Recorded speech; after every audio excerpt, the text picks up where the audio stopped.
असम में डीलिमिटेशन की वजह से बराक घाटी के 2 इंतखाबी हलके काट दिए गए हैं, जिसकी वजह से forum for democratic rights Barak घाटी नाम की तंजीम ने एक जुलूस का इनेकाद किया और इस जुलूस में हर एक तबके के लोगों ने हिस्सा लिया। लेकिन कथा जिला इंतजामिया ने भारी तादाद में पुलिस एहलकार तैनात कर दिए थे, जिस वजह से थोड़ी बहुत झड़प, उसके बाद धक्का मुक्की तक बात पहुंच गई।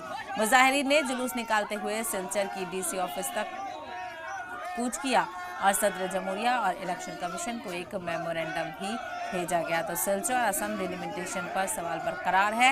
मुजाहरे का सिलसिला भी लगातार देखने को मिल रहा है। Forum for democratic rights Barak घाटी का मुजाहरा किया गया। मुजाहिरीन का इल्जाम है कि 2 इंतखाबी हलके काटे गए हैं। सदर जमहूरिया और इलेक्शन कमीशन को इस हवाले से मेमोरेंडम भेजा गया है।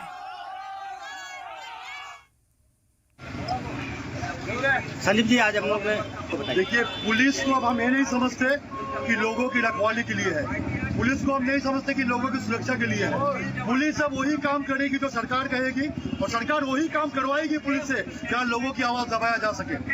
आज बराक घाटी के लोग एकजुट होकर आज फिर से मैदान में उतरे हैं, क्योंकि बराक के हाथ और पैर काटा गया है। आज पादर गांधी को काटा गया, आज काटली चूल्हा को काटा गया।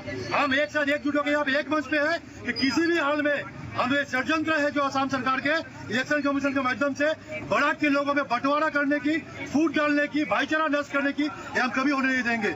1961 में लोगों ने यहाँ पे गोलियां खाई थी अपने भाषा के लिए। आज अपने बच्चों के भविष्य के लिए, अपने वर्तमान के लिए, अपने जाति के लिए आज लोग फिर से गोली खाने के लिए तैयार है।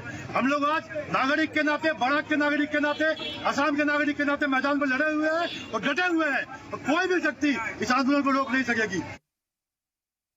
तो आपने देखा किस तरह से सदर जमहूरिया और इलेक्शन कमीशन को इस हवाले से मेमोरेंडम सौंपा गया है। मुजाहरे का सिलसिला लगातार देखने को मिल रहा है और ये तस्वीरें आप देखिए, मुजाहरे की तस्वीरें सामने आ रही हैं।